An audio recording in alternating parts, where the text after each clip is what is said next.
हम ये चाहते हैं कि थर्ड ग्रेड की ट्रांसफर है वो जल्दी से जल्दी सरकार खोले।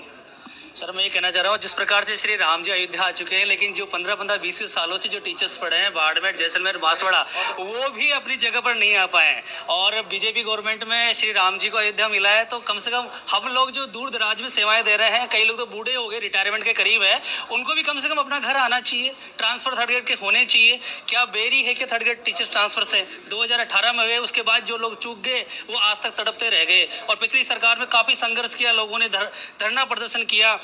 यहाँ तक कि शिक्षक बहनें जो है अपने छोटे छोटे बच्चों को लेकर शहीद स्मारक पर आती है, और उनके जो आंसुओं से जो टपकता है वो दर्द टपकता है, उनके परिवार की पीड़ा टपकती है, लेकिन उनके बारे में कभी सोचा नहीं जाता है। अभी सुबह हमने देखा कुछ दृष्टिबाधित टीचर्स थे जिनको दिखाई नहीं देता, वो भी दूर दराज बीकानेर और जैसलमेर में पोस्टेड हैं, वो भी बेचारे सुबह अपनी व्यथा के लिए सीएमआर में आए थे। और यही दरख्वास्त है हमारी कि सब बीजेपी गवर्नमेंट बनी है, 100 दिनों की कार्य योजना में थर्ड ग्रेड टीचर्स के ट्रांसफर का इन्होंने घोषणा करी थी, तो उम्मीद है कि ये जल्दी ट्रांसफर खोले और शिक्षकों को राहत मिले। दूसरी हमारी जो दूसरी बड़ी मांग है वो है राजस्थान में वाइस प्रिंसिपल के 50% पदों पर सीधी भर्ती की मांग है, जो कि पहले चला करती थी।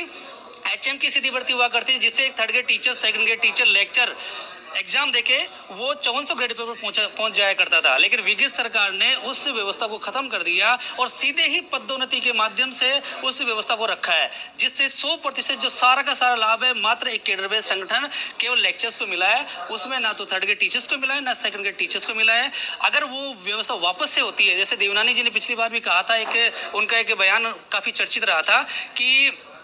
प्रिंसिपल के भी मैं 25% पद सीधी भर्ती से करना चाहता हूं, तो वो एक बहुत ही स्वागत योग्य उनका निर्णय था। अगर सरकार ये वापस से करती है तो युवा टीचर्स के लिए बहुत फायदा होगा और वो जीवन में आगे बढ़ेंगे और लोगों को मोटिवेट वो कर सकते हैं। Thank you. तो आपने देखा ये थर्ड ग्रेड शिक्षकों की ये जो डिमांड है, जो कि पिछली सरकार से ये लगातार प्रशासन के आगे, सरकारी तंत्र के आगे उठाते आ रहे हैं, लेकिन इनकी मांगों पर अभी तक कोई हम कह सकते हैं कि ठोस कदम नहीं उठाया गया। पिछली सरकार ने भी इन्हें आश्वासन जरूर दिया था, लेकिन वो आश्वासन कागजों में नहीं आ पाया। और अब इस सरकार से इनकी यही उम्मीद है कि 500 सालों के बाद में जब रामलला को आप अयोध्या में उनका समुचित स्थान आप दे चुके हो, तो फिर हम जो 14-15 साल से हम अपने अपने घरों से बाहर हैं, हमारी व्यथा भी सुने और हमें भी हमारे समुचित स्थान पर पहुंचे। अब देखने वाली बात ही होगी कि यहाँ से आश्वासन तो इन्हें मिल चुका है, अब ये आश्वासन